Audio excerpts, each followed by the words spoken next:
प्रिय विद्यार्थियों, नमस्कार। स्वागत है, अभिनंदन आप सभी का हमारे YouTube चैनल सन पब्लिकेशन में।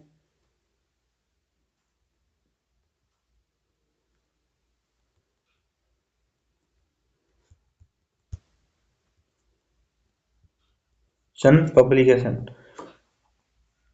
सर्वप्रथम दीपावली की राम राम एवं हैप्पी दीपावली सभी को।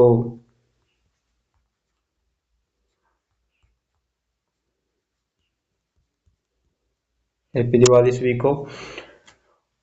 आज दीपावली का त्योहार हमारे हिंदू धर्म के लिए बहुत बड़ा त्योहार है। तो इस दीपक में जो रोशनी है, यही रोशनी आपके जीवन में भी होनी चाहिए। इस दीपक में जो रोशनी है, वही रोशनी आपके जीवन में होनी चाहिए। तो इसके लिए आपके जीवन को रोशन करने के लिए हम हमारे YouTube चैनल सन पब्लिकेशन पे हम राजस्थान भर्ती प्रतियोगिता परीक्षाएं हो रही है, आगामी जो भी होने वाली है, जो हो रही है, उनकी फ्री तैयारी करवाते हैं। तो ज़्यादा से ज़्यादा जुड़िएगा, शेयर करिएगा और सब्सक्राइब करिएगा हमारे चैनल को। अगर इस ऑनलाइन प्लेटफॉर्म पर पहली बार आए हैं तो चैनल को सब्सक्राइब जरूर करिएगा।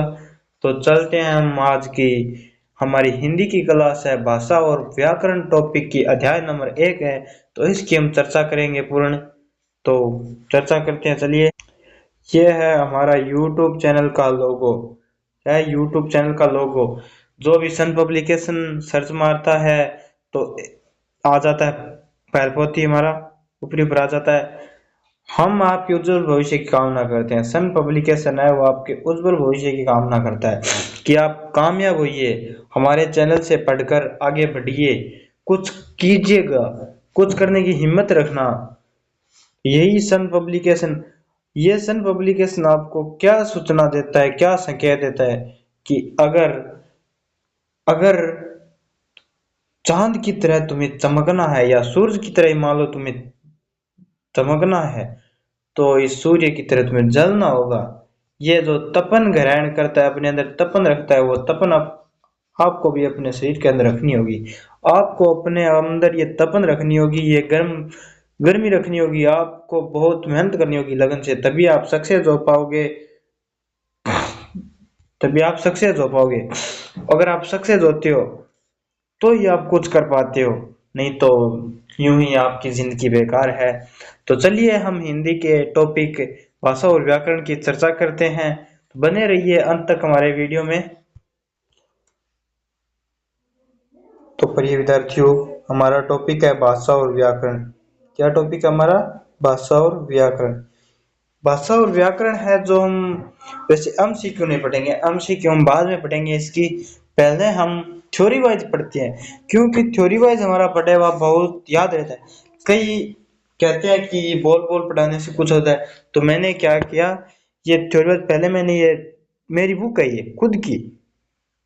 खुद की लिखी हुई बुक है ये, जिसकी मैंने प्रिंटिंग करवाई है, उसकी हमने फोटो ली, उसको पढ़ा रहा हूँ मैं। क्योंकि देखिए क्या है कि जो सुनते हैं ना, वो ज्यादा अच्छे से कवर कर पाते हैं, देखते हैं वो नहीं, सुनते हैं वो। दिखा तो कुछ भी दो, हमारे जो सुनाई देगा ना, वो बहुत अच्छे से याद होगा। तो इसलिए मैं भाषा और व्याकरण टॉपिक का आज हम क्लास लेने वाली है। तो शुरू करते हैं कि भाषा के कारण ही मनुष्य अन्य प्राणियों, थोड़ा सा मैं, ये पेन थोड़ी बड़ी है तो छोटी कर लेता हूँ।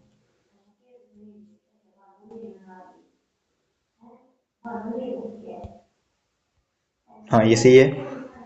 तो क्या है कि भाषा के कारण ही मनुष्य अन्य प्राणियों से श्रेष्ठ माना जाता है। भाषा ही एकमात्र माध्यम है जिसके द्वारा एक मनुष्य दूसरे मनुष्य से, एक राज्य दूसरे राज्य से और एक देश दूसरे देश से जुड़ता है। हमारे हृदय के भाव एवं मस्तिष्क के विचार हम भाषा के द्वारा ही दूसरे व्यक्तियों के समक्ष प्रकट कर सकते हैं। तो पहले इतने का सार समझिए कि ये कह रहा है कि हम अपने विचार का आदान प्रदान, समझ देखिए, हम बोलचाल करते हैं ना, उसे भाषा कहते हैं। स्पष्ट मानिए कि हम बोलचाल करते हैं, उसे भाषा कहते हैं। ये मत सोचिएगा कि विचार क्या है। हम अपने विचारों को आदान प्रदान करने के लिए जिस कला का उपयोग करते हैं ना, उसे भाषा कहते हैं। सिंपल भाषा में उसे भाषा कहते हैं। क्या किताब की भाषा तो मैंने बहुत गहरी छाप लिखी है, हम एक राज्य से जुड़ने के, दूसरे देश से जुड़ने के ये लिखे हैं, उसे भाषा कहते हैं कि जिससे हम अपने बोलकर या लिखकर अपने विचार दूसरों को प्रकट करते हैं ना, उसे भाषा कहते हैं। उसे क्या कहते हैं? भाषा कहते हैं। तो आगे क्या है? अनेक विद्वान का मत है कि यदि भाषा न होती तो मनुष्य का जीना दुभर हो जाता। सही है, भाषा नहीं होती मनुष्य का जीना दुभर हो जाता, क्योंकि हम न तो किसी के दुख सुन सकते थे, न अपने किसी को सुना सकते थे। सी बात, भाषा के सहारे ही अपने दुख सुख दूसरों के समक्ष प्रकट कर सकते हैं। हम अपने दुख सुख कोई भी विचार है, अनेक विचार आते हैं, वो हम दूसरों के समक्ष प्रकट है भाषा के द्वारा ही कर पाते हैं। तो अभी इतना ही नहीं, बुजुर्गों के अनुभवों को लाभ हम भाषा के माध्यम से ही उठा सकते हैं। केवल हंसने रोने या चिल्लाने भर से मन के भाव एवं मस्तिष्क के विचार भली भांति व्यक्त नहीं किए जा सकते। भावों का विचार का पूर्ण रूप खुलासा भाषा से ही संभव है।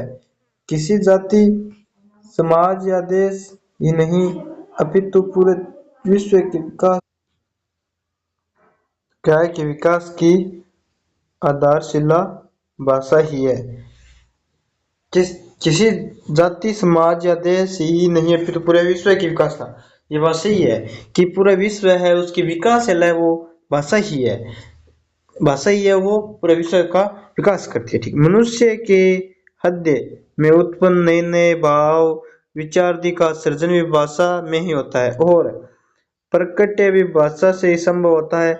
किसी विषय पर विचार या चिंतन करते समय भी हम एक प्रकार से मानसिक संभाषण ही करते हैं और अंततोगत्वा आगे चलकर वे ही विचार भाषा के रूप में प्रकट होते हैं। किसी ने ठीक ही कहा है कि भाषा की उन्नत या अवनत अवस्था राष्ट्रीय उन्नति या अवनति का प्रतिबिंब है। यह स्पष्ट कह रहा है। ये बस कहना इतना ही चाह रहा है। इस मैंने ये थोड़ी भाषा लंबी कर दी है, इसकी थोड़ी वर्ण व्यवस्था लंबी कर दी है, पर ये कहना इतना ही चाह रहा है कि हम अपने विचारों को व्यक्त, ये सिर्फ कहना इतना ही चाह रहा है कि हम अपने विचारों का आदान प्रदान सिर्फ भाषा के माध्यम से ही करते हैं। ओनली इतना ही सारा इसका, ये सिर्फ भाषा लंबी बनाई हुई है इसकी, ये वर्ण व्यवस्था जो लिखने के लिए इसको लंबी बनाई है ताकि अच्छी लगे, पर कि इसका शाब्दिक अर्थ इतना है कि हम अपने विचारों का आदान प्रदान सिर्फ भाषा के माध्यम से करते हैं। चलिए आगे चलते हैं। इतना ही नहीं, प्रत्येक नया शब्द एक नए विचार का चित्र होता है। यह भी सही है कि भाषा किसी स्थिर नहीं रहती, उसका स्वाभाविक गुण, हाँ ये बात नहीं है कि भाषा है वो स्थिर नहीं रहती है, ये परिवर्तनशील होती है, क्योंकि भाषा एक जगह समान नहीं होती। भाषा होती समान है पर परिवर्तनशील होती है। ओके नेक्स्ट, भाषा का स्थान जलवायु या सभ्यता संस्कृति इत्यादि प्रभाव पड़ता है। भाषा मनुष्य की भी पहचान है और इसका परिवर्तनशीलता युग की पहचान कराती है। इस परिवर्तनशीलता के कारण क्रम संस्कृत पाली प्राकृत अपभ्रंश के स्थान पर आदेश में हिंदी और आर्य तमिल हिंदी भाषा भारत की भारत एक क्वेश्चन यहाँ पे मन सकता है कि भारत की राजभाषा, ये क्वेश्चन थोड़ा सा मुझे अच्छा लगा, हिंदी है। नेक्स्ट, अब हम आगे चर्चा करते हैं। हमने इतना जो भी पढ़ा ना, जो भी इतना सब कुछ मैटर हमने पढ़ा, उसका सिर्फ एक ही शाब्दिक अर्थ है कि विचारों का आदान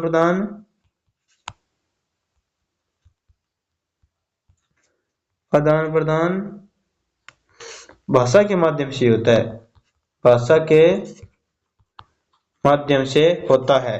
क्या था? भाषा के माध्यम से होता है। नेक्स्ट आगे, कि भाषा ये कह रहा है कि भाषा की रचना पर विचार करने से विदित होता है कि उससे अलग अलग प्रकृति के शब्दों का प्रयोग हुआ है।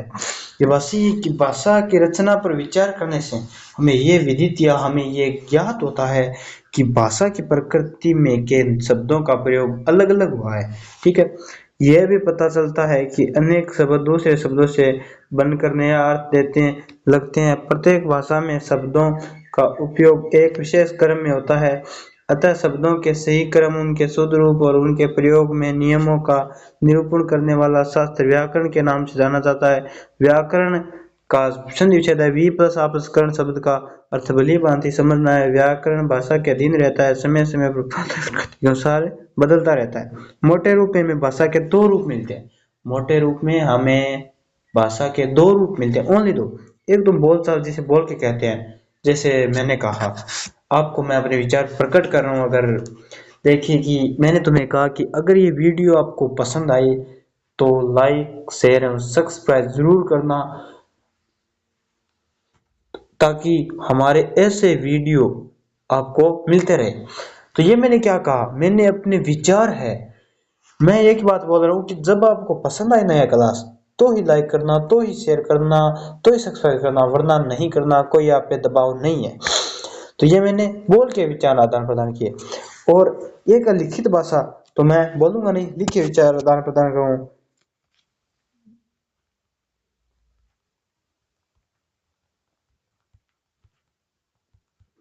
मैंने यहाँ कुछ लिखा है। मैंने लिखा है कि आप कैसे हो, आप कैसे हो। तो ये मैंने लिख के देखा, आपने लिखा हुआ देखा, मैंने बोला तो बाद में, तो पहले लिखा हुआ देखा है। तो ये लिखित से विचार आदान प्रदान हो गए। मैंने आपको पूछा है कि आप कैसे हो, तो ये लिखित से आदान प्रदान हो गए। ओके, तो हम आगे चलते हैं। बोलचाल की भाषा की लघुत्तम इकाई ध्वनि मान जाए। सही है कि बोलचाल की जो भाषा है ना, उसकी लघुत्तम इकाई ध्वनि होती है। हम बोलते हैं तो सबसे छोटी इकाई ध्वनि होती है। ध्वनि से हमारी भाषा बनती है। और लिखित भाषा की लघुत्तम इकाई अक्षर होती है। वर्ण, एक वर्ण होता है ना, जैसे भाषा अक्षर नाम में देख लो, अक्षर है, इसमें अ है, ये वर्ण है, तो इसे कहते हैं लिखित भाषा की लघुत्तम इकाई। मानिए व्याकरण शास्त्र में इन सब की चर्चा की जाती है। साथ ही उत्तरोत्तर, थोड़ा सा क्लीन कर देते हैं हम, साथ ही उत्तरोत्तर अवस्थाओं यथा स्वर, व्यंजन, शब्द, शब्द प्रयोग, वाक्य विन्यास आदि पर भी प्रकाश डाला जाता है। वर्ण, यहाँ पे क्या लिखा है, थोड़ा स्पष्ट दिखाई नहीं दे रहा है। यहाँ पे लिखा वर्ण, शब्द एवं वाक्य के विचार से शास्त्र के तीन प्रमुख विभाग है। तो ये देखिए, थोड़ी यहाँ थोड़ी ध्यान देने योग्य बात है। यानी व्याकरण शास्त्र के तीन प्रमुख विभाग है। पहला है वर्ण विचार, दूसरा है शब्द शब्द, तीसरा वाक्य विन्यास। क्या है वाक्य विन्यास? पहला पढ़ेंगे हम वर्ण विचार। वर्ण विचार क्या है, वर्ण विचार के बारे में चर्चा करेंगे। थोड़ी सी सर्दी पड़ रही है इसलिए थोड़ी तबीयत सही नहीं है।